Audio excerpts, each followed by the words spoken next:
ጾምን ንጹህ አድርጉ ተግባራዊ አድርጉት ነው። በትክክል ጾሙት ነው የምትለው።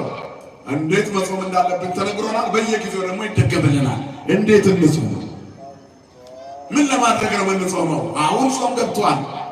የነነዌ ጾም አጭር ታሪክ ነው ያለው፣ ግን ሰፊ ትምህርት አለው ውስጡ።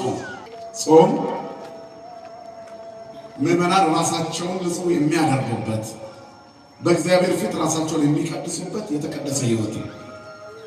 ጾም ወደ ሥጋ የሚሄደውን ማንነታችንን ወደ ነፍስ ወይንም ወደ መንፈስ ለማስኬድ የምንንቀሳቀስበት መንገድ ነው። ጾም ብቻውን ግብ አይሆንም፣ ወደ ግብ የሚወስዱ መንፈሳዊ ተግባራትን በመጨመር። ምክንያቱም ጾም ወደ መንፈሳዊ ግብ የሚወስድ መንገድ ነውና፣ ምኞትን ለማሸነፍ ራስን ማሰልጠኛ ነው ጾም። ራስን የመግዛት መንገድ ነው ጾም። የነፍስን ስሜት ለመሙላት የምናደርገው ጉዞ ነው ጾም። ስለዚህ ስንጾም ከምኞት ጋር መጾም የለብንም። ይፈታ የሚሉ ሰዎች አሉ፣ ለቂም በቀል። አሁን ጾም ላይ ሆኜ ነው ቆይ ይፈታ ለቅም የሚሉም አሉ አይደል? ቆይ እንዴት ነው ሥጋ ያማረኝ ይፈታ፣ ቆይ ቁርጡን እንደው ሰፍርበታለሁ የሚሉ ሰዎች አሉ። ምን ጾም ነው ይሄ? ራስን አስሮ ዛቻ ውስጥ መኖር እኮ ነው። ስለዚህ ከምኞት ጋር መጾም የለብንም። ያለንበትን ሁኔታ መቆጣጠር፣ መሆን የምንፈልገው መናፈቅ፣ መሆን የሚገባንን ለመሆን ራሳችንን መግዛት ያስፈልጋል። ነገሮች እንዲለዋወጡ አንጹም፣ እኛ እንድንለወጥ እንጹም። እየሰማን ነው አይደል? እግዚአብሔር ውስጥ ካታችንን ይስማልን። እኛ ለመለወጥ እንጹም።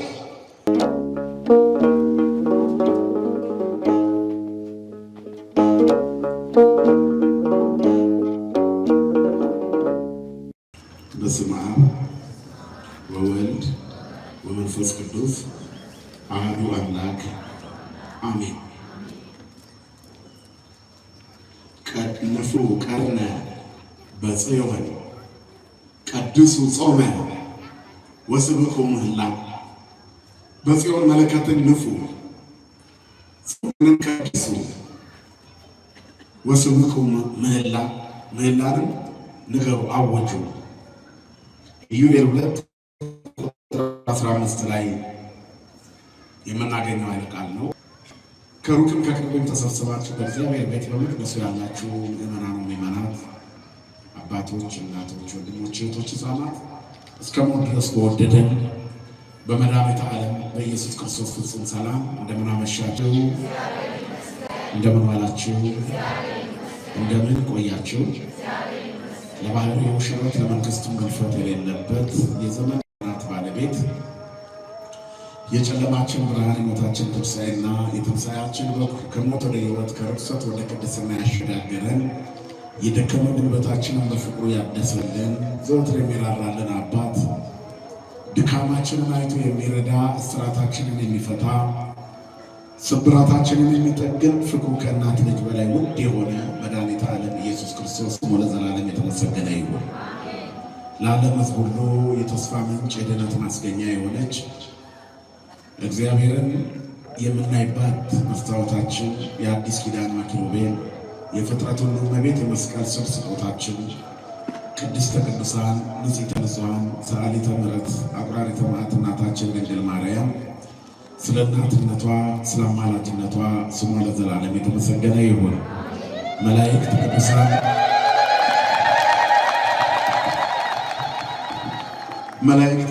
ጻድቃን ሰማዕታት ሁሉ እንደየክብራቸውና እንደየሞገሳቸው ክብርና ምስጋና ይደርሳቸው። እሺ አሁን ብላችሁ እግዚአብሔርን አመስግኑ።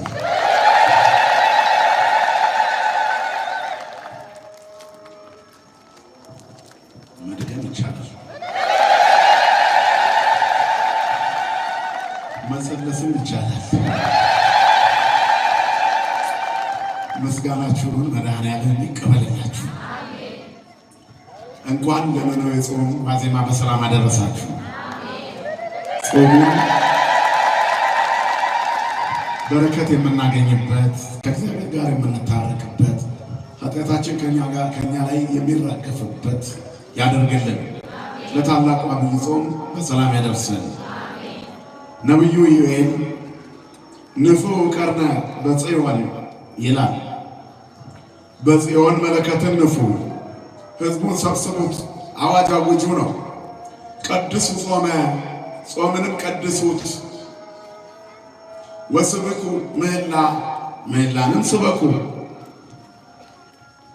ኢዩኤል 2:15 ላይ የምናገኘው ቃል ነው። ጾም ምዕመናን ራሳቸውን ንጹሕ የሚያደርጉበት በእግዚአብሔር ፊት ራሳቸውን የሚቀድሱበት የተቀደሰ ሕይወት ነው። ጾም ወደ ሥጋ የሚሄደውን ማንነታችንን ወደ ነፍስ ወይንም ወደ መንፈስ ለማስኬድ የምንንቀሳቀስበት መንገድ ነው። የዲያብሎስን ፍላጻ የምንመክትበት አንዱ ጋሻ ጾም ነው። ሰይጣንን መልሰን የምንጥልበት ኃይል ጾም ነው። በዚህ ዓለም ላይ ሰው ታግሎ ለማሸነፍ ሰውነቱን ማደለብ አለበት፣ ጡንቻውን ማፈርጠም አለበት፣ ማጠንከር አለበት። ድብድብ ያለባቸው ሰዎች ረጅም ጊዜ ትሬኒንግ ያደርጋሉ አይደል? አጥንታቸው እንዲጠነክር፣ ጡንቻቸው እንዲፈረጥም በደንብ አድርገው ሲማቱ መጥተው እንዲጥሉ፣ ካልሆነ ደግሞ ዱላውን እንዲችሉት። ያኛውም ሰልጥኖ ስለሚመጣ ዱላውን መቋቋም እንዲችሉ ሰውነታቸውን ያጠነክራሉ። የሥጋና የደም ትግል ይሄ ነው። የመንፈስና የሕይወት የእውነት ትግል ግን ሥጋን እየጎሰሙ ነፍስን ለእግዚአብሔር ማስገዛት ነው። ጡንቻችን አፈርጥመን ሰይጣንን አንታገለው። የነፍሳችንን ጉልበት አጠንክረን ግን ዲያብሎስን እንጥልበታለን። ክርስቲያኖች መጋደላቸው ከሥጋና ደም ጋር አይደለም፣ ከዚህ ዓለም ሰራዊት ጋር ኃይላት ጋር አይደለም፣ ከክፋት መንፈሳውያን ሰራዊቶች ጋር ነውና። ስለዚህ በዓለም እያለን የምንታየውን የዓለም ትግል አንታገለም፣ ከሥጋና ደም ጋር ስላልሆነ ከክፋት መንፈሳውያን ሰራዊቶች ጋር ሰማይ እንዳንገባ ከሚከለክለን ኃይል ጋር ነው የምንታገለው። እኛ ለማጥቃት አንጾምም፣ ለመከላከል እንጾማለን። በኦርቶዶክሳዊ ተዋሕዶ ቤተክርስቲያን አስተምህሮ እምነትን መከላከል ነው። ኢአማንያንን ማጥቃት እንኳን የሚል ትምህርት የለንም። ለዚህ እኮ ነው ሁሉም እየተነሳ ያነሳብን። ቀጥታ ስለማናጠቃ ቀጥታ ሊያጠቁን ይሞክራሉ። በሚሰጣቸው ምላሽ ግን ራሳቸውን ያጠፋሉ።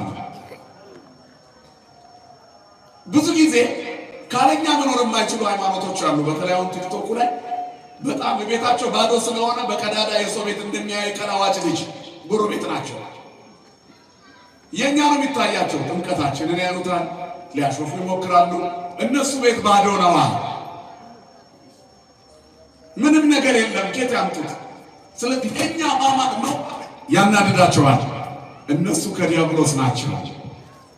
ሰው ድንጋይ እየተወረወረ አይጠራም። ይጠራል እንዴ? ይፈነክተኛል ብሎ ይሸሻል። ስድብን የተሞሉ ሰዎች የትኛውን አምላካቸውን እንደሚያገለግሉ አይታወቅም። እኛ ታቦታችንን ይዘን ስንወጣ ሰይጣን ይወድቃል።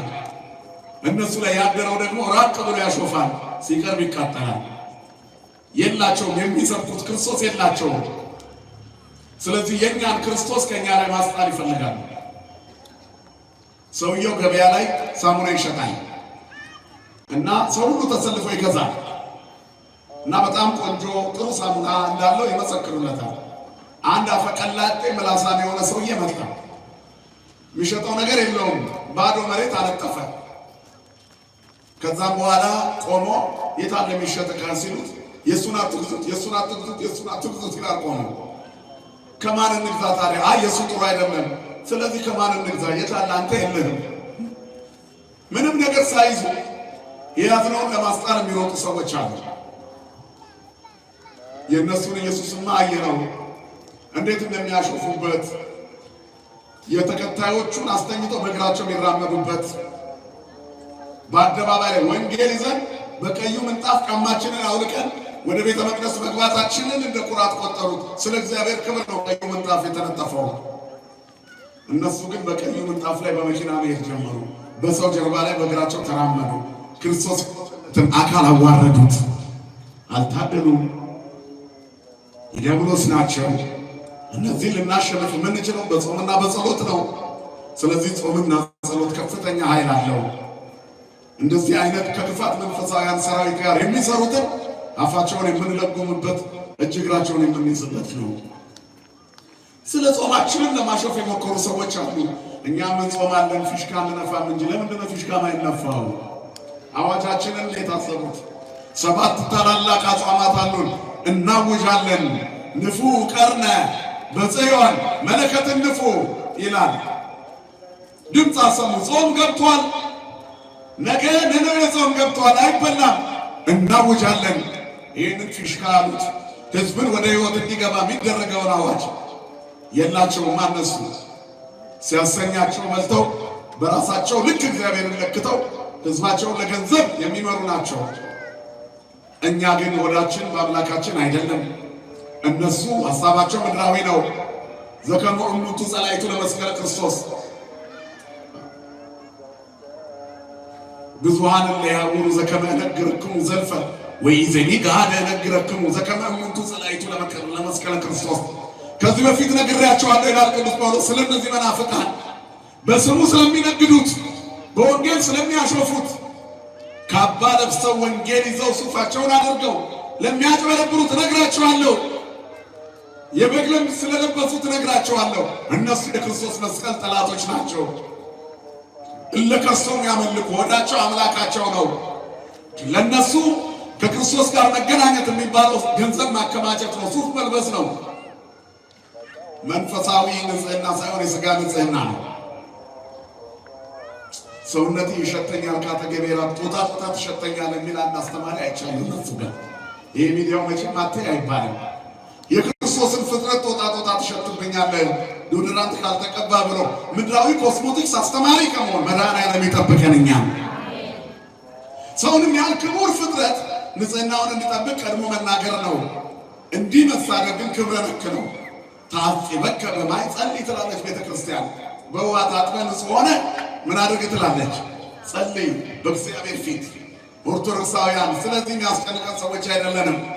የሥጋ ንጽህና ድሮ ነው መጠበቅ የጀመርነው። ንጹሐን ናቸው ኦርቶዶክሳውያን። ናጥሪ እንከ ትሕትና ዘምስለ ንጽህና ብለን እኮ ወአኮ ንጽሐ ሥጋ ባሕቲቱ፣ ትሕትናን ከንጽህና ጋር ገንዘብ እናድርግ። የሥጋ ንጽህና ብቻ አይደለም። አያችሁ፣ የሥጋ ንጽህና ሁሌ እናደርጋለን ማለት ነው። ግን እሱም ብቻ አይደለም፣ የመንፈስ ንጽህና ይኑረን። እኛም ያስጨንቀን ትልቁ የመንፈስ ነው። የሥጋውን መልሰነዋል። ሰው ታሞ ወይ ተቸግሮ ያለ ነገር አጥቶ ሰውነቱ ቢከረፋ እንኳን አፍንጫችንን አምይዘን የኛ መዓዛ ወደ እርሱ እንዲተላለፍ መንገድ እናሳየዋለን። ክርስትና ፍቅር ነው። ክርስቶስ የፍቅር አባት ራሱ ፍቅር ነው። ክብርና ምስጋና ለስሙ ይሁን። አባቶቻችን አምላክ ወንጌል ሊሰብኩ በቆሙበት ሜዳ ሲሳደቡ ነው ይወጣሉ። የራሳቸውን ሕዝብ ሰድበው ሲጨርሱ ፊታቸውን ደግሞ ወደኛ ያዞራሉ። ታቦታችንን ይዘን ማክበራችን፣ የክርስቶስን ስም ከፍ ማድረጋችን፣ መቀደሳችን፣ መዘመራችን የሰማይ መዓዛ ስርዓት ያለን እግዚአብሔርን የምናመልክ ሕዝብ መሆናችን ለምን ወዳቸውን ቆረጠው? ለምን አይምሯቸውን አሳመማቸው? እነሱ ቤት ጌታ ስለሌለ ነው። ቢኖር ኖሮ እያመለኩት በፍቅር እንዲኖሩ ይመራቸው ነበር። የእኛ አምላክ ግን ጦርነትን አያስተምር፣ ሃይማኖት መከላከልን ግን ይነግረናል። ይህንንም የምንናገረው ስለ መከላከል ነው። ስለተነካን ያ ቤት ባዶ እንደሆነ እንናገራለን። አንድም ቀን ግን በክፋት ተነስተን አንናገርም። ምክንያቱም ያ ቤት ቢኖረው አውጥቶ ያሳዩ ነበር። የእኛ ቤት ግን ሙሉ ነው። ማህሌቱን፣ ሰዓታቱን፣ ቅዳሴውን፣ ወንጌሉን፣ ምህላውን፣ ጸሎቱን፣ እግዚኦታውን ማርና ቡን አውጥተን እናሳያለን። ይሄ ሁሉ ክርስቶስን ያውጃል። ክብርና ምስጋና ለአምላካችን ለእግዚአብሔር ይሁን። ስለዚህ በትክክል ቤተክርስቲያን ውበቷን ጠብቃ እንድትኖር ታውጃለች፣ መለከት ትነፋለች። ንፉዕ ቀርነ በጽዮን፣ በጽዮን መለከትን ንፉ። በተዋህዶ ላይ ቆማችሁ መለከትን ንፉ። ጾም መግባቱን ማወጃችንን ፊሽካ አሉት፣ ስላልታደሉ ነው። ይበሉት። እኛ ግን መለከት ነው የምንነፋው። ምንድን ነው የምንነፋው? መለከት። ምን ገብቷል ብለን ንገሩኝ። ምን ገብቷል ብለን? ጾም በስጋ በመብላት የደለበ ስጋችን ዝቅ እንዲል የምናስኬድበት የጾም ሕይወት ገብቷል እንላለን። ክብርና ምስጋና ለአምላካችን ለእግዚአብሔር ይሁን። ስለዚህ ቤተ ክርስቲያኗ መለከት ነፍታለች። በጽዮን፣ በተዋህዶ ጽዮን፣ በአዲስ ኪዳኗ ቤተ ክርስቲያን በጽዮን፣ በአማናዊቷ የቅድስና መቅደስ በጽዮን መለከት ተነፍቷል። ጾምን ቀድሱ፣ ምህላውን አውጁ። ወስብኩ ምህላ ጾምን ንጹህ አድርጉ ተግባራዊ አድርጉት ነው። በትክክል ጾሙት ነው የምትለው። እንዴት መጾም እንዳለብን ተነግሮናል። በየጊዜው ደግሞ ይደገምልናል። እንዴት እንጹም? ምን ለማድረግ ነው የምንጾመው? አሁን ጾም ገብቷል። የነነዌ ጾም አጭር ታሪክ ነው ያለው፣ ግን ሰፊ ትምህርት አለው ውስጡ። ሰዓት ስለሌለ መምህሩም እንዲደርሳቸው እናንተም በጊዜ ወደ ቤት እንድትሄዱ ጥቂት ደቂቃዎች አብረን እንቆያለን። አምላካችን እግዚአብሔር ከሁላችን ጋር ይሁን። ነነዌ በዮናስ የሚነገር ታሪክ ነው። የታሪኩ ባለቤት ዮናስ ነው። ነነዌ ከእስራኤል ወጣ ያለች ከተማ ናት። ኃጢአት የበዛባት ፍርድ የሚጠብቃት ከተማ ናት። ዮናስን እግዚአብሔር ውጣ አለው። ሂድና ለዛ ሕዝብ ንገር፣ በ3 ቀን ከተማዋን እገለባብጣታለሁ ይላል የሰራዊት ጌታ እግዚአብሔር። ዮናስ ደነገጠ። ጌታ ሆይ ለነነዌ ይህንን ስነግራቸው ምህላ ይገባሉ፣ ጾም ይጾማሉ፣ ያውጃሉ። አንተ ትምራለህ፣ ሕዝቡ አንተ መለመን አያቋርጥ። አንተ ደግሞ ምሕረትና ቸርነትህ አይቀር። በኋላ ይሄ ውሸታም ነብይ ልባል አይደል? እኔ አልናገርም አለ። ስለዚህ ከእግዚአብሔር ተደበቀ። ዮናስ የዋህ ነው። ርግብ የዋህ ማለት ነው። ዮናስ የዋህ ስለሆነ ከእግዚአብሔር ሊሸሽ ፈለገ። ወደ ጠርሴስ ደሴት ገንዘብ ከፍሎ በጀልባ ተሻገረ። ወደ ተርሴስ ሲሄድ ልክ ሲጀምር የባህሩ አምላክ ተነሳ። እግዚአብሔር በባህሩ ላይ አለ። እግዚአብሔር አዚ ዓለም በእራሁ ሁሉ ውስጥ ነው ይጸውር ድደ ወይነብር ጠፈረ መሰረተ ዓለም ዓለምን በመሃል እጁ የያዘ ሁሉ በእጁ የሆነ እግዚአብሔር ዙፋኑ በሰማይ የጸና ምድርን የእግሩ መርገጫ ያደረገ በጣቱ ላይ ዓለም ያለች ምሉ በኩል የሆነ አምላክ ከሱ ማን ይደበቃል? የባህሩ አምላክ እግዚአብሔር ነው። የየብሱ አምላክ እግዚአብሔር ነው። የሰማይና የምድር አምላክ ማን ነው ወገኖች? አይቴኑ አውር መንፈስከ ወአይቴ እቆይም ቅድመ ገጽከ። መዝሙረኛው ዳዊት አቤቱ ከአንተ ወዴት እሄዳለሁ? ከመንፈስ ወዴት እሸሸጋለሁ? እመኔ አረግኩ ውስተ ሰማይ የኔ አንተ ወደ ሰማይ ሰማያት በወጣ በዚያ አለ። ወመኔ ወረድኩ ውስተ ቀላይ የኔ ካለውከ ወደ ጥልቁ ቦርድ በጥልቁ አለ። ወደ ሰማይ በወጣ በዚያ አለ። እንደ ክንፍ እንደ ንስር ክንፍ ቢኖረኝ እንኳን እጅ ትመራኛለች፣ ቀኝ ትይዘኛለች። ምኑ በኩል ላይ ነው? ሰው ከእግዚአብሔር አይደበቅም። ሰው ስለ እግዚአብሔር ያለው ግንዛቤ ሲያንስ ሊደበቅ ይሞክራል። እግዚአብሔር በዓለም ሁሉ ምሉ ነው። ከዓለምም ውጪ በኩል ላይ ምሉ ነው። እግዚአብሔር ዓለምን ሳይፈጥር በፊትም ምሉ ነው። አሁንም በፈጠራት ዓለም ውስጥ ምሉ ነው። በጣቱ ላይ ናት ዓለም። አዚ ዓለም በእራሁ ሁሉ ውስጥ ሁሉ በእጁ ዓለምን በጣቱ የያዘ ከሱ ሊደበቅ ፈለገ። ሳይገባን ሲቀር ኃጢአት ስንሰራ ከእግዚአብሔር ምን እንደበቅ ይመስለናል? አዳም እንደዚህ ነው እኮ። በለስ ከመብላቱ በፊት አዳም እውቀቱ ምሉ ነበር። ስለ እግዚአብሔር ያለው ግንዛቤ ምሉ ነበር። በለሷን ከበላ በኋላ ተራቆተ። ሲራቆት ቅጠል አገለደመ። የእግዚአብሔርን ድምፅ ሲሰማ በዛፍ ውስጥ ሊደበቀው ፈለገ።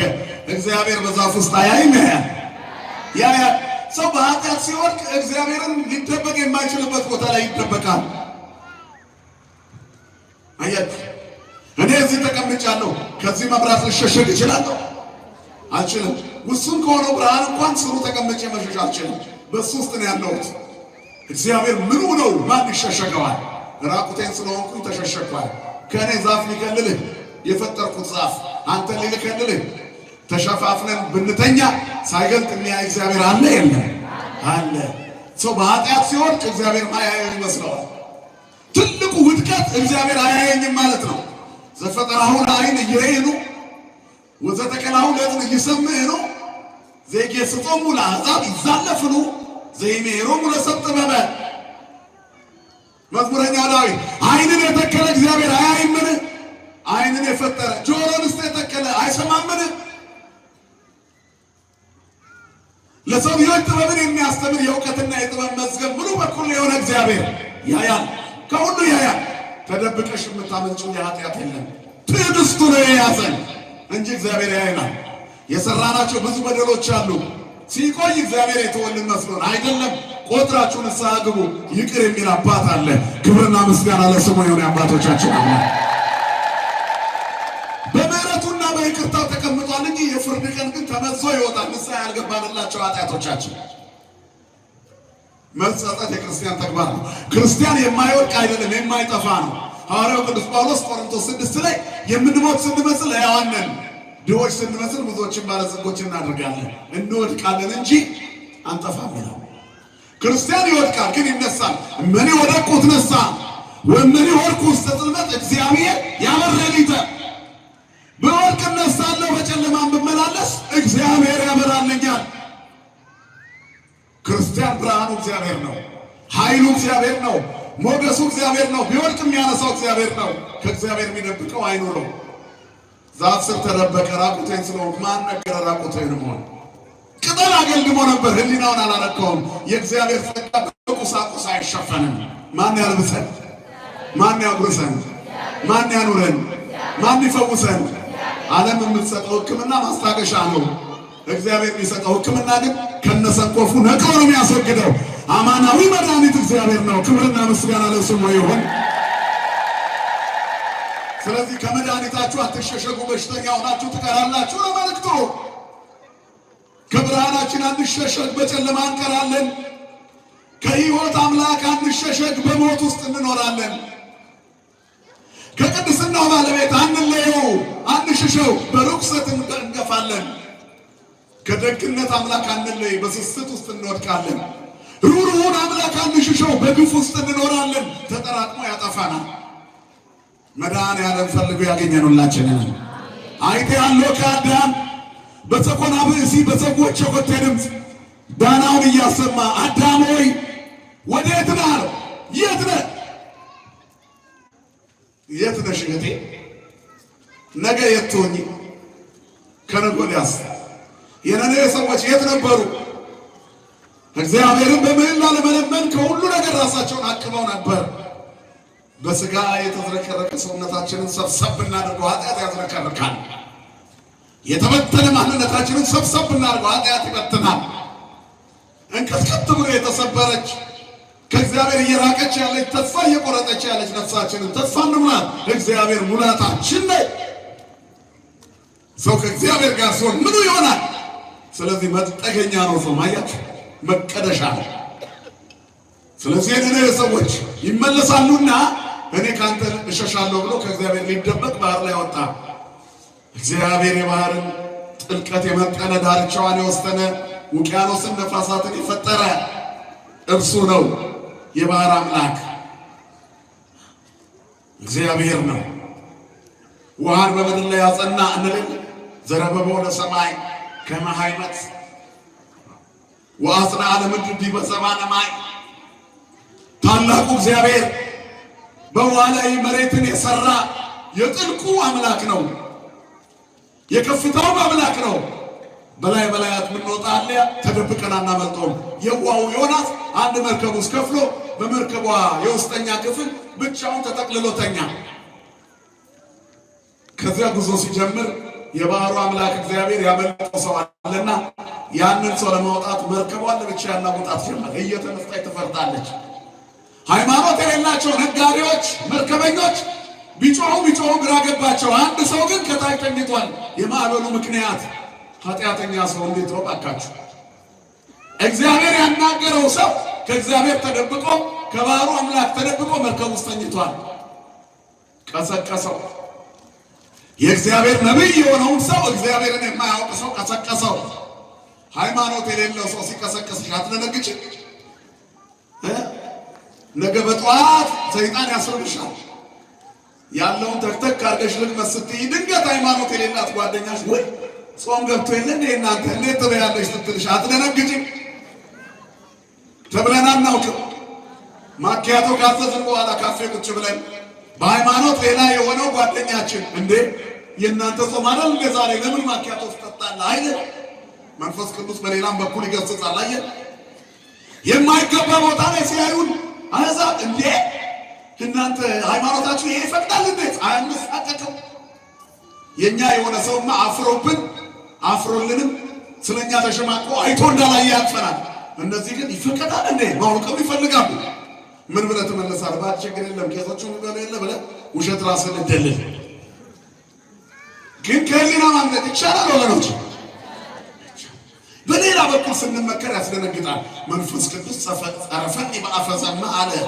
አንድ መናኝ ባህታዊ በውሃ ዳርቻ ሆኖ በተመስጦ መንኖ ዓለምን ልክ ያለው ብሎ ምንጭ አጠገብ ተቀምጧል። ሴቶች መጡ ውሃ ሊታጠቡ። እየታጠቡ ብዙ ነገር ሲያወሩ ሰማቸው። ተቆጣ። እናንተ እንዴት በኔ ፊት እንዲህ ትሆናላችሁ? እኔ እኮ መንኜ አገር ለቅቄ ጥዬ ትቼ እዚህ መጥቻለሁ። እንዴት በኔ ፊት አትፈሩኝ? መናንያ እንደዚህ ነው እንዴ? ሂድ እንጂ ወደ በረሃ እንደ ወንድሞችህ እንደ መናንያ ነው። እዚህ ውሃ ምንጭ አጠገብ ቁጭ ብለህ እኛን እያዩ መመነን ይቻላል? ከገባ በትክክል ገዳም ገባ፣ ካለበለዚያ ና ከኛ ጋር ውሃ ገባ አሉት። ወይ ከተሜውን ወይ መናኙን ነው መልእክቱ አይደል?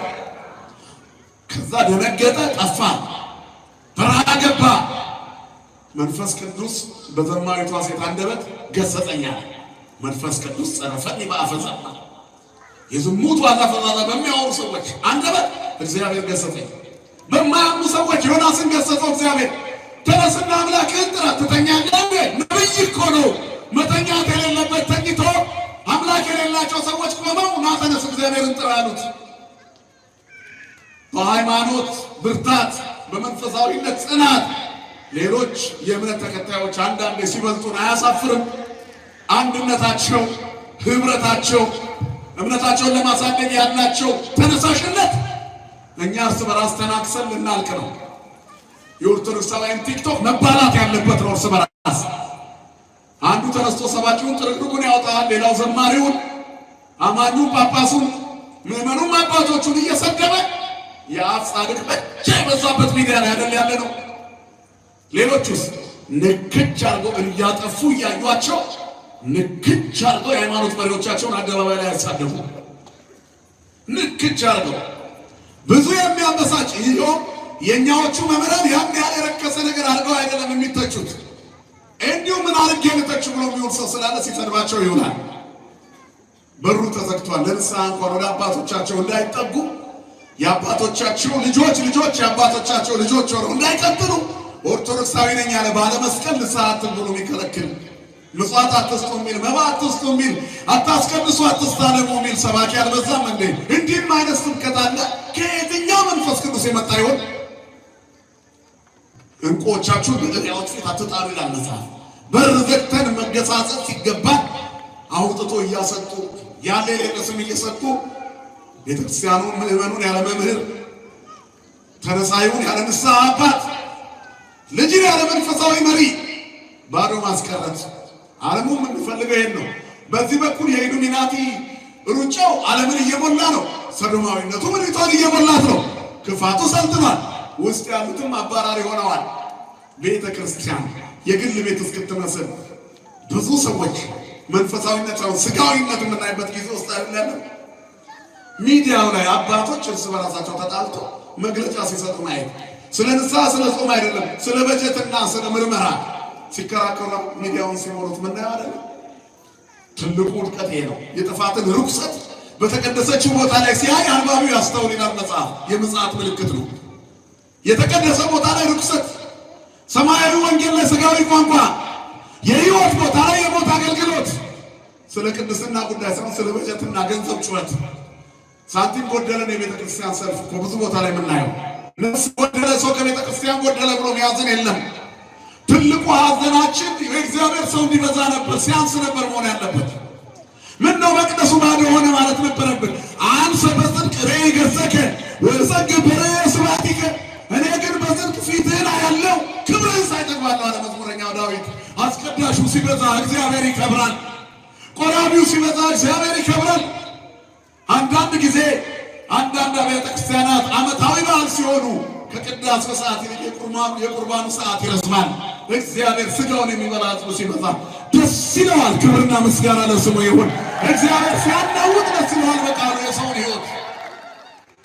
ግን የተሸሸጉ በዙ፣ በር ዘጊዎች በዙ። አንዱ ዮናስ ነው። ዮናሳዊ ሰው፣ አመፀኛው ዮናስ ቤተ ክርስቲያኗን አናወጣት።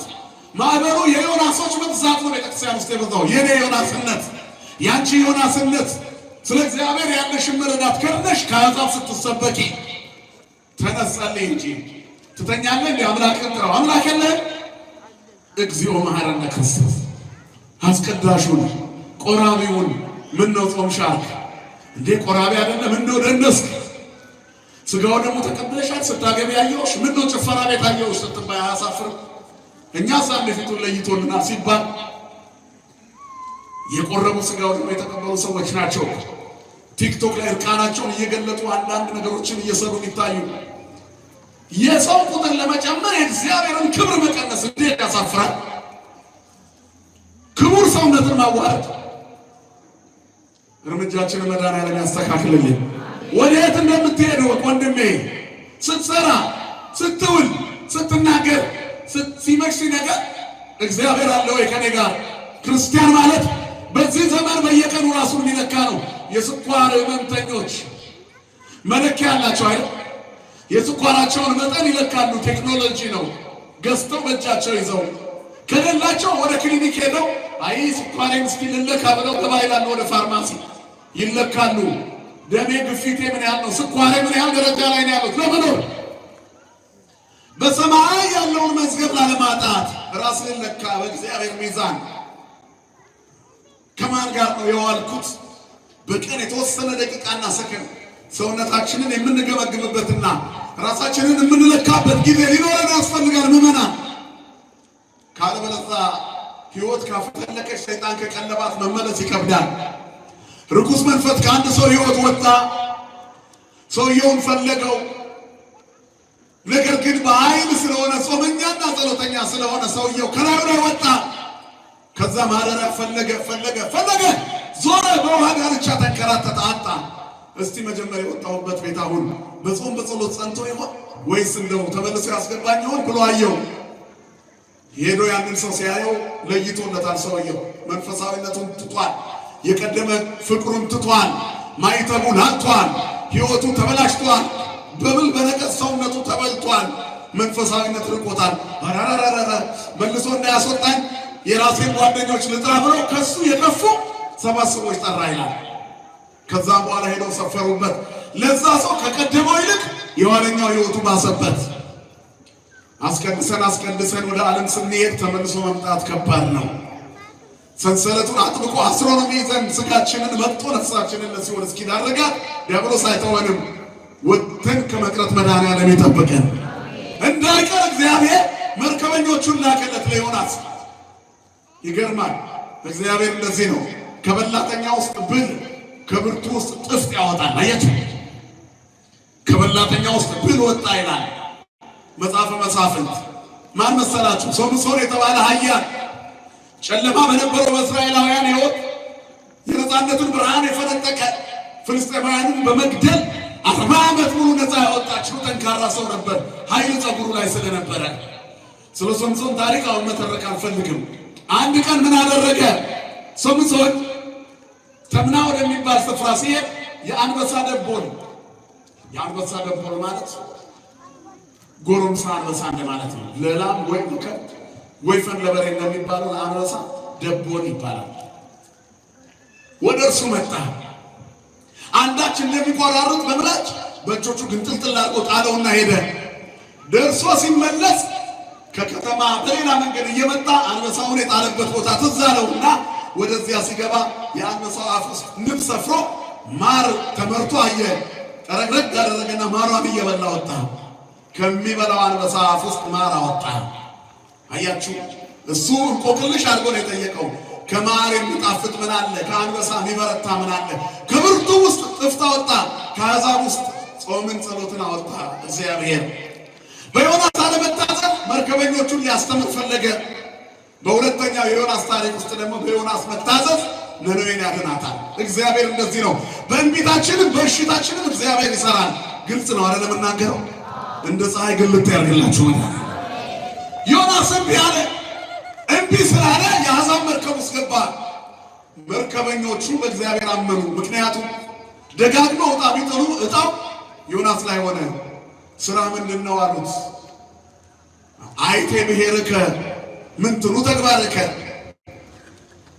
እኔ ዕብራዊ ነኝ፣ የእግዚአብሔር ሕዝብ ነኝ አለ። እስራኤላዊ ነኝ።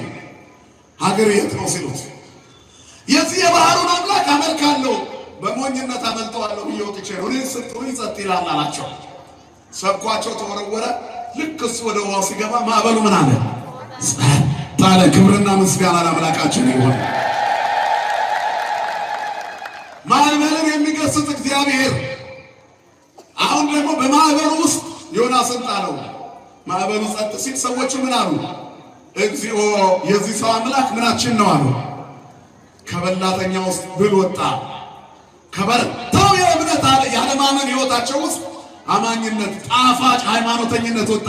ነቢዩን ተነስተ ጸልይ እስከ ማለት ድረስ ከብርቱ ውስጥ እግዚአብሔር ጥፍጥ አወጣ። ክብርና ምስጋና ለስሙ ይሁን።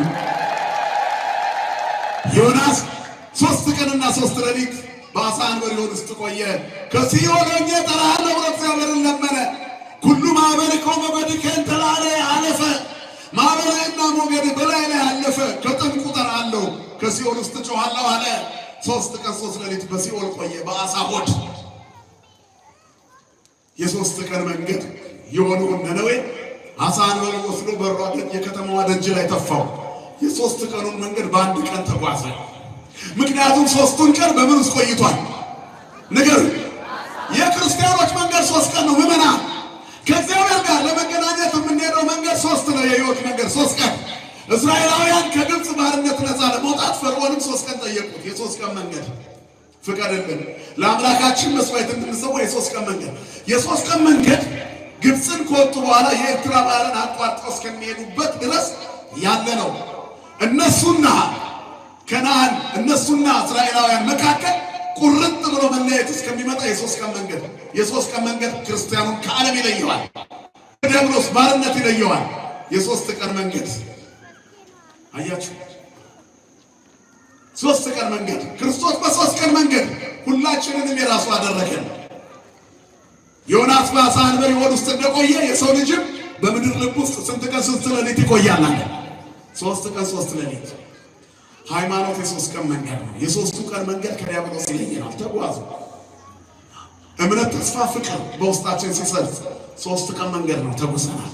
ጥምቀት፣ ሜሮን፣ ቁርባን፣ ፍጹም ልጅነት ሲሰርጽ ከዓለም እንለያያለን። ከአሕዛብነት ወደ ሕዝብነት፣ ከሞት ወደ ሕይወት፣ ከመርገም ወደ ቅድስና የ3 ቀን መንገድ ተጉዞ ጨርሷልና በቀኖኗ ምክንያት የ3ቷን ቀን መንገድ በአንድ ቀን ሊወጣት ዮናስ ጀመረ ጉዞ። ነነዌ በ3 ቀን ትገለባበጣለች አለ። ከእግዚአብሔር ማምለጥ እንደሚቻል አውቋልና። ከዛ የነነዌ ንጉሥ ብልህ ነው። ሕፃናት ጡት እንኳን እንዳይጠቡ እስከ ማታ ድረስ እያለ 3 ቀን አወጀ። ለ3 ቀን እስከ ዕርበተ ፀሐይ ምግብ አይቀምሱም ነበር። ሕፃናት ጡት አይጠቡም። ጥጃና ላም እንዳይገናኙ የጥጃዎቹን ጩኸት የሕፃናቱን ለቅሶ ሰምቶ እግዚአብሔር ምሕረት እንዲልክ እሳቷ እየወረደች የነበረችው እያዩት የእግዚአብሔር መቅሰፍት የዛፎችን ቅርንጫፍ በልታ ተመለሰች። በ3 ቀን ምህላ እግዚአብሔር ለሕዝቡ ራራ። ነነዌ በጾምና በጸሎት ከመቅሰፍት ዳነች። ክብርና ምስጋና ለአምላካችን ለእግዚአብሔር ይሁን። ዮናስ በዚህ ምክንያት ግን ተበሳጭቷል። 3ኛው በመታዘዙ ነነዌ ዳነች። አልታዘዝም ብሎ ከእግዚአብሔር በመሸሹ መርከበኞች ዳኑ። አሁን ደግሞ በተነጫናጭነቱ እሱ ሊድን ነው። አንዲት ቀን 3 ቀን ነነዌ ጸሎት እስከሚጸልዩ እሱ በጭንቀት ተኝቶ ነበረ። ዳስ አድርጎ ነበር። ፀሐይ በጣም ለበለበው። አንዲት ቀን አሳደገለት እግዚአብሔር እንድትከልለው። ከዛም በኋላ ፀሐይ እስከምትጠልቅ ድረስ ከለላ ሆነችለት። ደስ አለው። ቀስቀስ ሲልለት ኋላ ስል መጣችና ያንን ቅል በላች። ለዮናስ ማስተማሪያ እግዚአብሔር የፈጠራት ዕፅ ናት። ሙሉ ለሙሉ ገዝግዛ ሲጨርሳት ተበሳጨና አሁንስ በሞት ኳለ። ለምን አለው?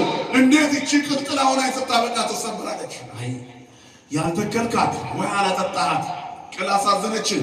የፈጠርኩት ያሳደግኩት ሕዝቤ 120 ሺህ ሕዝብ ሲሞት እንዴት አልሞትም ብላ አይደል የምትበሳጨው? ለዚህ እንዴት አራራም አንተ ለቅል እየራራህ መራራትን በአንተ ውስጥ ያስቀመጡ እግዚአብሔር ለሕዝቤ ራርቻለሁ አለ። አሁን ዮናስ ማጉረምረም ተወ። ርግብ የዋህ ሆነ። መድኃኔዓለም ይመልሰን ሁላችንን። የነነዌ ታሪክ ነው ባጭሩ። ሕዝቡ በጾምና በጸሎት ከመቅሰፍት ምን ሆነ? ዳነ። ዛሬ ከነነዌ ሕዝብ የበዛ በደል እየሰራን ያለን ሕዝቦች እኛ ነን። ተከፋፍለን፣ ተለያይተን፣ ተነቃቅፈን፣ ተተቻችተን፣ ተመቀናኝተን የምንኖር ሕዝቦች ከሆንን ቆይተናል። አንዱ ስለሌላው ስኬት ደስ የማይለው ዘመን ላይ ደርሰናል። የወንድሙ እድገት የሚያበሳጨው ምቀኛ የበዛበት ዘመን ላይ ያለነው የነነዌ አዋጅ ለእኛም ያስፈልገናል። ለዚህ ነው የምንጾመው። እንደ ነነዌ ከተማ ሕዝብ አመፀኞች ሆነናል። ከምናስቀድስበት ጊዜ የማናስቀድስበት ይበዛል። የሃይማኖተኝነት ስሜታችን የአምልኮ መልክ ነው እንጂ የእግዚአብሔርን ኃይል የማመን አይደለም። ስለዚህ እኛ የትንቢት መፈጸሚያዎች፣ የኃጢአት ኮረጆዎች ሆነናል። መድኃኔዓለም ያንጻን ሁላችንን። ስለዚህ በደል ከኛ እንዲርቅ፣ ኃጢአት ከኛ እንዲርቅ ጾም ጸሎት ያስፈልጋል። ንፉ ቀርነ በጽዮን በተዋሕዶ መለከትን ንፉ የተባለው ለዚህ ነው። ስለዚህ እቺ 3 ቀን ሕይወት የምናገኝባት ትሆነልን፣ እግዚአብሔርን የምናገኝባት፣ እንደ ሰዎች የምንጾምባት። እንዴት አድርገን እንጹም? መንፈሳችንን ለማድረስ እንጹም። ስጋን ለማድከም ብቻ አይደለም፣ ነፍስን ለመቀደስ ጭምር እንጂ። መንፈስን ለመቀደስ አሮጌ ሰውነታችንን ለማራገፍ። ስለዚህ ይህን የምናደርገው ስጋችንን እየጎሰምን ነው። አቅም የሚፈልጉ ስራዎቻችንን፣ የስጋ ስራዎቻችንን አራግፈን የስጋ ፍላጎታችንን ጥለን ነፍስን ለማጠንከር መጾም አለብን። ጾም ብቻውን ግብ አይሆንም፣ ወደ ግብ የሚወስዱ መንፈሳዊ ተግባራትን በመጨመር። ምክንያቱም ጾም ወደ መንፈሳዊ ግብ የሚወስድ መንገድ ነውና፣ ምኞትን ለማሸነፍ ራስን ማሰልጠኛ ነው ጾም። ራስን የመግዛት መንገድ ነው ጾም። የነፍስን ስሜት ለመሙላት የምናደርገው ጉዞ ነው ጾም። ስለዚህ ስንጾም ከምኞት ጋር መጾም የለብንም። ይፈታ የሚሉ ሰዎች አሉ፣ ለቂም በቀል። አሁን ጾም ላይ ሆኜ ነው ቆይ ይፈታ ለቀም የሚሉም አሉ አይደል? ቆይ እንዴት ነው ስጋ ያማረኝ ይፈታ፣ ቆይ ቁርጡን እንደው ሰፍርበታለሁ የሚሉ ሰዎች አሉ። ምን ጾም ነው ይሄ? ራስን አስሮ ዛቻ ውስጥ መኖር እኮ ነው። ስለዚህ ከምኞት ጋር መጾም የለብንም። ያለንበትን ሁኔታ መቆጣጠር፣ መሆን የምንፈልገው መናፈቅ፣ መሆን የሚገባንን ለመሆን ራሳችንን መግዛት ያስፈልጋል። ነገሮች እንዲለዋወጡ አንጹም፣ እኛ እንድንለወጥ እንጹም። እየሰማን ነው አይደል? እግዚአብሔር የውስጥ ጫጫታችንን ይስማልን። እኛ ለመለወጥ እንጹም። እኛ ስንለወጥ ዓለም ትለወጣለች። እኛ ጨዋዎች ስንሆን አንድ ክፉ ሰው ከዓለም ተቀነሰ ማለት ነው። እኛ ደጎች ስንሆን አንድ ስስታም ሰው፣ ንፉግ ሰው ተቀነሰ ማለት ነው። እየሰማችሁ ነው አይደል? ስለዚህ እንዲህ ነው መጾም፣ ራስን ለመለወጥ። ልጁ ከአባቱ ጋር ተቀምጧል። ሰውየው አንድ ጥናታዊ ጽሑፍ ያዘጋጃል። ሁሉ የምታውቁት ታሪክ ነው፣ ግን አብሮ ስለሚመጣ ለማስተማሪያ ያጠነክራል።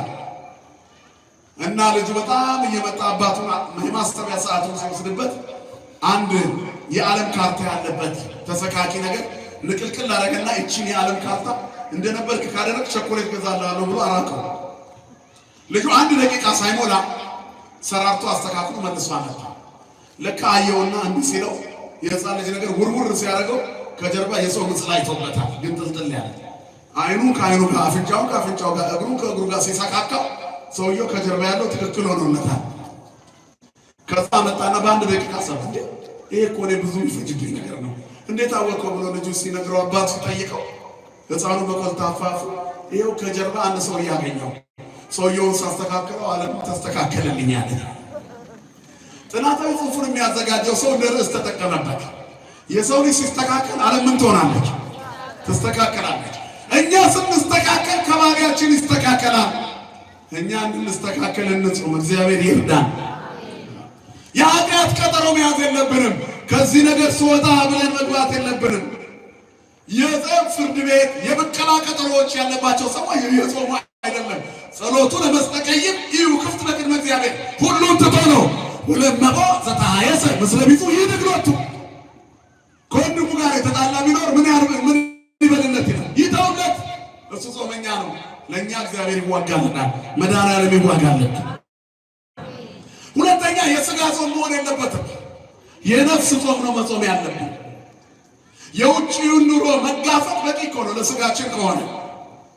የነፍስ ጾም ግን የውስጥ ጦርነትን ማሸነፍ ነው። ክፉ ሐሳብን፣ ቂመኝነትን፣ በቀለኝነትን፣ ተንኮልን፣ ምቀኝነትን ተዋጉት በጾም ቀድሱ ጾመ፣ ጾምን ቀድሱት ታውጇል። አሁን ገብቷል ነው የጾም ራስን የምንለውጥበት። በ3 ቀን መንገድ ልዩ እንሆናለን። በ3 ቀን መንገድ ከነዓን እንገባለን። በ3 ቀን መንገድ ወደ ክርስትናው እንሻገራለን። በ3 ቀን መንገድ ከኦሪት ወደ አዲስ እንለወጣለን። በሶስት ቀን መንገድ ከነፍሰ ገዳይነት ወደ ነፍሰ አዳኝነት፣ ከዘራፊነት ወደ መጽዋችነት እንለወጣለን። ከቀማኛነት ወደ መጽዋችነት መድኃኔዓለም ይለውጠን። ስለዚህ ለዚህ መጾም አለብን። ነገር ግን ይላል ሐዋርያው ቅዱስ ጳውሎስ ሌሎችን ከሰበኩ በኋላ ራሴ የተጣልኩ እንዳልሆን ሥጋዬን እየጎሰምኩ አስገዛዋለሁ። አንደኛ ቆሮንቶስ ምዕራፍ 9 ቁጥር 27 በምኞት ታስሬ ከሆነ ሌሎችን ነፃ ባወጣ ምን አለ? ምን ይጠቅማል ሰብኬ? እኔም መድኃኒቱን መዋጥ አለብኝ። ሌሎች ይህን መድኃኒት ዋጡ ትናላችሁ እያልኩ እኔ ካልዋጥኩ ምን ጥቅም አለው? ቤተ ክርስቲያን ውስጥ ቆመው ቅዳሴ የሚያሰልፉ ሰዎች አሉ፣ ቆራቢ የሚያሰልፉ፣ እነሱ ግን አይቆርቡ። ድግስ አስተናጋጆች የማይበሉ ሰዎች አያሳዝኑም? መድኃኔዓለም የበይ ተመልካች ከመሆን ይሰውረን። በብዙ ምኞት የታሰርን ከሆነ ሥጋችንን ብቻ ነው ምንቀጣው። ከኃጢአት እስራት የሚፈታ ሰው መጾም አለብን። ስለዚህ ራሳችንን እየጎሰምን ማስገዛት አለብን። ሶስተኛ ወደ መልካም ጎዳና ለመሄድ የሚያበቁ ፍሬዎች የታጀበ ጾም። አራተኛ የመጀመሪያውን መንፈሳችንን ለማደስ፣ ሁለተኛ ከምኞት ለመላቀቅ፣ ሶስተኛ የነፍስ ጾም፣ አራተኛ ወደ መልካም ጎዳና በሚወስዱ ፍሬዎች የታጀበ ጾም። በንስሐ በጸጸት በሐዘንና በትሕትና መታጀብ አለበት ጾማችን። ጾመኛ ነኝ ብሎ መኮፈስ አይሰራም። እግዚአብሔር በትዕቢት አይከብርም፣ በውሸት አይከብርም፣ በመታጀር አይከብርም፣ በክፋት አይከብርም። ስለዚህ ደግ ለመሆን ከመጣር ወደ ደግነት በሚወስድ ፍሬ የታጀበ አይቶ በማለፍ ሰምቶ እንዳልፈሙ በመሆን የታጀበ ጾም መሆን አለበት። እግዚአብሔር ከንስሐ ነፍስ በምትወጣ መከራ ደስ ይለዋል። ጾም ማለት ተነሳይ ንስሐ የገባ ሰው የሚያደርገው ተግባር ነው። ከመጾም በፊት ንስሐ ግዴታ ነው። ስለዚህ በመከራ የታጀበ ስለሆነ በዚህ ደስ ይለዋል። የምትቃትት ነፍስ እግዚአብሔርን ደስ ታሰኘዋለች። አምላኳን ለማየት የምትናፍቅ ነፍስ በመልካም ጎዳና የምትራመድ የወደቀ እያነሳች የተራበ እያበላች እግዚአብሔርን ለማየት የምትናፍቅ ጸማት ነፍሴ አምላኬ ያው ማእዜ በስ ወሬ ገጾ ለአምላኬ ነፍሴ ወደ አምላክ ወደ እግዚአብሔር ተጠማች። መቼ እነሳለሁ የአምላኬን ፊት መቼ ያለው አለ መዝሙረኛው። ለምን ትተክዚ ነፍሴ ወለምን ታውክኒ እመኒ በእግዚአብሔር ከመገን ይሎቱ ከመገን ይቦቱ መድኃኔ ገጽ አምላኬ በዓለም መድኃኒት በእግዚአብሔር ታመኝ። የመድኃኒት አምላክ እግዚአብሔር ታመኝ። ነፍስ አታስጨንቅኝ አታውቂኝ አለ። ዋልያ ወደ ዋንጭ እንደምናፍቅ እኔ እግዚአብሔር እናፍቃለሁ አለ መዝሙረኛው። ስለዚህ እግዚአብሔር በዚህ ይገኛል። በመንፈሳዊ ጥረት ልናየው እየሄድን እንዳይጠፋብን አባታችን አቡነ ቢሾይ ጻድቁ እግዚአብሔር ያናግራቸው ነበር። ክርስቶስ ያናግራቸው ነበር። ቃል በቃል ይገለጥላቸው ነበር። ስለዚህ እሳቸው ያሉበት ገዳም ውስጥ ያሉ መነኮሳት ተሰብስበው አባታችን ሆይ መድኃኒታችን ለእኛ ምን ይታየን ለምንልን ብለው ብዙ ለመኑት። ጌታዬ ኢየሱስ ክርስቶስ ሆይ እነዚህ የኔ አባቶች ያንተ አገልጋዮች እኔን ባሪያህን አንተ እንድትገለጥላቸው ለምንልን ብለው ላኩኝ። አምላኬ ሆይ መልስ ምንድን ነው አሉት በትሕትና። ፀሐይ ሳትወጣ ነገ በተራራው አናት ላይ ይገለጣሉ አለ ክርስቶስ። ክብርና ምስጋና ለስሙ የሆነ አባቶቻችን አምላክ ለሚፈልጉት ቅርብ ነው እግዚአብሔር። ስለዚህ በሌሊት ጉዞ ጀመሩ። ከሚሄዱት መነኮሳት መካከል አንድ ሽማግሌ ደከም ያለ ሰው አምላኩን ለማየት ሲሄድ ሲንፏቀቅ አዩት። እነዛ መነኮሳት እባካችሁ ደግፋችሁ ሰዱኝ አብሬያችሁ ላይ አምላኬን አላኩ። እነዚህ ሲላቸው ኧረ ይህን ተራራ ለመውጣት ሰውነቴንም ያዛቅቶኛል እያሉ ጥለውት ሄዱ ሁሉ። አንድ መጨረሻ ላይ አምላኩን ሁሌ ቢያየውም የማይጠገበውን ጌታውን ከነሱ ጋር ለማየት የሚናፍቅ ይህ ጻድቅ አባ ቢሾይ መጣ። መጨረሻ ላይ ሲመጣ ሽማግሌውን ሲንፏቀቅ አየው፣ ተራራውን እየዋጠጠ። አባቴ ምን ሆነ? አንተ እኮ የበቃ ሰው ነህ። አይኔ አምላኬን ማየት ናፍቄ ነው አለው። በገዳም ካሉት ሽማግሌ አባቶች መካከል አንዱ ነበር። ይሄ ሰው ተከሸከመውና አሽኮኮ አደረገው። ሊራመድ ሲል መነቃነቃቀት እንዴ ብዙ አይከብደኝም እግሬ ለምን እምቢ አለኝ ብሏል። ተጨንቆ ይዞት የሚሄደው ሰው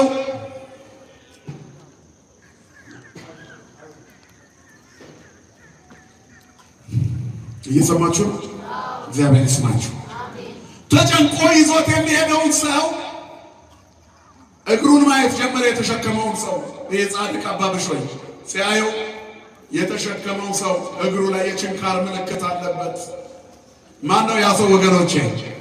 ክርስቶስ ኢየሱስ ነው። ክብርና ምስጋና ለስሙ ይሁን አባቶቻችን አምላክ። ስለዚህ ይኸውልህ ብሾይ ያለው መድኃኔዓለም አንተ እኔን ተሸከምከኝ፣ እነሱ እኔን ሊያዩኝ አልፈውኝ ሄዱ። ዳውን አልፎ እየሄደ እግዚአብሔርን ማየት የሚችል ሰው አለ? ንገሩኝ እንጂ። የተራበውን አልፈን ምግብ እያጠራቀምን መጾም እንችላለን? በቂም በቀል የሆነን መጾም እንችላለን? አንችልም። ስለዚህ እግዚአብሔር ከተነሳይ ነፍስ ንስሐ ከገባች ነፍስ በምትወጣው መከራ ደስ ይለዋል፣ ዋጋ በምትከፍል ወደ መልካም ጎዳና የሚወስድ ፍሬ ከምታፈራ ጋር። ስለዚህ ከበጎነት ጋር እንጹም፣ ከመልካም ፍሬ ጋር። ተራራው ጫፍ ላይ ሲደርስ አባ ብሾይ ፀሐይ ወጥታ ነበር። አላየነውም ክርስቶስን እኮ እዚህ ፈለግ ነው። አልፋችሁት መጥታችሁ ምን ታዩታላችሁ? ተሸከሙኝ ያላችሁ ሽማግሌ እኮ የገዳማችን አባት መስሎኛል። አይደለም፣ እኔ ስሸከመው እሱ ክርስቶስ ነበር አለ። ጭንቅላታቸውን ይዘው ብቻ መድኃኔዓለም አይለፈኑላችሁ ናቸው። ስለዚህ ጾማችን ከግብዝነት የተለየ ፍሬ የሚያፈራ እግዚአብሔርን የሚያሳይ መሆን አለበት። አምስተኛ ዓለማዊ ደስታን በማቆም እንጹም። ዓለማዊ ደስታ ሐሜት ለምሳሌ ስጋዊ ደስታ ነው። የሰው ስጋ እየቦጨቁ የሚውሉ ሰዎች አሉ። ሰዓታቸውን እያዩ እሷ ደግሞ በዚህ ገብታ በዚህ ወጣ እንደው ሰዓቱን ማለት አለ ጎሽ 9 ሰዓት ሞላ በምግቡን አምጪን ብላ ጾሙ አለቀ። ምኑን ጾም ነው? የሰው ስጋ እየበላን ከተቀመጥንበት የውሸት መደብ አልተነሳንም አይደል? አፈሩን ከህል እየደባለቅን እየሸጥን ጾመኞች ነን። ውሃና ወተት እየሸጥን ጾመኞች ነን። ቀላቅለን መርዝ የተበከለበት መድኃኒት ቀን ያለፈበት እየሸጥን የውሸት ኤክስፓየር ዴት አድርገንበት ጾመኞች ነን። ጥቂት ትርፋችን ይበቃን ነበር። ድሆችን እያስለቀስን ጾመኞች ነን። አራጣ እያበደርን የፍርድ ቤት ክላሰርና ዶሴ ተሸክመን ጾመኞች ነን። እነዚህ ዓለማዊ ምኞቶች ደስታዎች ናቸው። ዓለማዊ ደስታዎችን ካላቆሙ አይቻልም። ስለዚህ ክፋት ነገር ማናገርም መናገርም መስማትም ማቆም አለብን። ይጹም ዓይን ይጹም ልሳን አይደል የሚለው? እዝንኒ ይጹም እምሰሚዐ እጹም በተፋቀሮ ነው። በተፋቀሮ ዓይን ይጹም፣ አንደበትም ይጹም፣ ጆሮም ይጹም። አንደበት ይጹም፣ ጆሮ እንኳን ክፋት ነገር ከመስማት ይጹም። እግዚአብሔር ጾማችንን የመንፈሳዊ ደስታ ጾም ያደርግልን። ስለዚህ ሰውነታችንን በጎ ነገር ማለማመድ ነው ማለት ነው ጾም። የጾም መንፈሳዊ ዓላማ ነፍስን ለመቀደስ በጎ ነገርን ማስለመድ ነው። አሁን ጾምንና ውጭ ነገ ጾሙ ገብቷል። ሰውነታችንን በመቀደስ እንጹም። የመንፈሳዊ ጾም ዓላማ በእግዚአብሔርና በሰው ፊት በጎ ሕሊና እንዲኖረን ራሳችንን ማዘጋጀት ነው። እግዚአብሔርን ደስ የሚያሰኝ ሰውንም የማያስከፋ በጎ ተግባር። ሌላው ጾምን በእንባ አጅበን እንጹም። ስለ በደላችን አልቅሰን ሀገራችን ስለደረሰባት መከራ እግዚአብሔር ይንጋላት ለኢትዮጵያ ብለን አልቅሰን ለሚፈናቀለው ሰው፣ ቤቱ ለሚፈርስበት ምስኪን፣ መውደቂያ ስላጣው ቤተሰብ፣ በእስር ቤት ያለ ወንጀል ለሚሰቃዩ ምስኪኖች፣ ፍትህ ላጡ ተከራካሪ ለሌላቸው ሰዎች ስለ ግፉዓን መጸለይ ነው ጾም። ጌታ ሆይ በጭንቀት ውስጥ ያሉትን አረጋጋቸው። በስደትና በምርኮ ያሉትን ጌታ ሆይ ነፃ አውጣቸው። መሪር በሆነ አገዛዝ የተያዙትንም አስባቸው። ይሌላ እየሰማችሁ ነው አይደል? መድኃኔዓለም ይስማኑላችሁ። ለዚህ ሁሉ መጸለይ ጾም ማለት ይሄ ነው። በእንባ በጸሎት የሚታጀብ ጾም ማለት በአንድ ክርስቲያን ሕይወት ውስጥ ዕጣንና ፍህም ነው ይላሉ አባቶቻችን። ወይንም ደግሞ ሰምና ጧፍ ነው፣ ወይንም ሰምና ክር ነው። ሊበራ የሚችለው ክሩን ብቻውን ብትለኩሱት ጧፍ ታውቃላችሁ አይደል? ያ ጧፍ የሆነው በሰም ከተነከረ በኋላ ነው። ሰሙን ለብቻው ብንለኩሰው በአንድ ነዶ ይጠፋል፣ ቅርጽ አይኖርም። ክሩን ለብቻ ብንለኩሰው እንደምንፈልገው ይቆምልናል።